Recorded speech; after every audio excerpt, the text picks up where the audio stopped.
Today I've got my guest, Nayr Ibrahim, who is one of the co-authors of Teaching Children How to Learn. This is the textbook, one of the textbooks that we use at Nayr University for our teacher training programme. Right. Nice to meet you. Nice, thank you. I've got my first question basically is, there are lots and lots of textbooks out in the market today for teacher trainers, or teacher trainees too. Why did you decide to make a new book?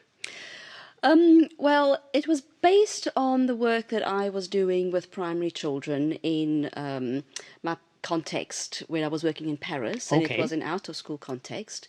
But what we noticed was there was a lack of focus on getting children to reflect on their learning. Mm-hmm. And that is a very important aspect of training children how to become your 21st century adults in the future, because learning to learn approaches are very important in order to allow children to become more autonomous adults in the future, and also take the learning of anything, whether it's languages or anything that they learn, into their own hands. So the idea is to empower children to actually learn and take learning beyond the classroom as well. Mm-hmm.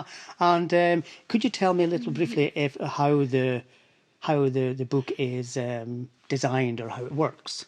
Right. Because I know it's divided into 3 parts. Exactly. So the book is divided into 3 parts. So start with the middle part, part B, which is actually focused on actual lessons that the teachers can take away and use, with a specific focus on the review part of the model of the book, which is a plan, do, review. So it's planning an activity cycle, planning your lesson, getting children to do the activity, and then the third part is getting children to reflect on the activity. Can I just ask you there, that seems to be the part that I think is still lacking in many schools, the reflection part. Yes, I think I think teachers may feel that sometimes it takes up time, it takes up teaching time, and yet that reflective part and the self-assessment, because children are basically asked to self-assess how they did, not just what they learned, but also how they learned, or why they did a particular activity, and how that activity helped them learn. And that part is actually missing, because I think sometimes it's seen perhaps as taking up time when perhaps we could be doing more input of content, you see.